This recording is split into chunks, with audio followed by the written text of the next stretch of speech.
Welcome to Sweet Life Beat Life. We hope this video helps. In this video, I will explain how to change a radiator in a Jeep Grand Cherokee. First, gather your essential tools and safety gear. You'll need a wrench set, socket set, pliers, and a large drain pan. Make sure you have your new radiator, fresh coolant, and new upper and lower radiator hoses ready. Safety is paramount, so always wear gloves and eye protection throughout this repair to protect yourself from hot fluids and sharp edges. Next, we'll prepare the vehicle for the radiator removal.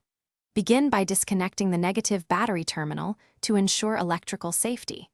Locate the radiator drain plug, usually on the bottom passenger side, and place a large drain pan underneath. Open the radiator cap and the drain plug to allow all the old coolant to drain completely.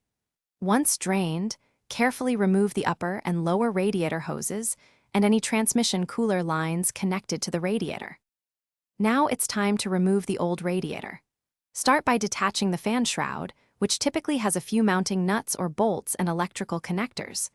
Once the shroud is free, carefully unbolt the radiator from its mounting points. With the help of a friend, gently lift the old radiator out of the engine bay, being mindful of any remaining connections or obstructions. Then, carefully lower your new radiator into place, secure all mounting bolts, and reattach the fan shroud and its electrical connections.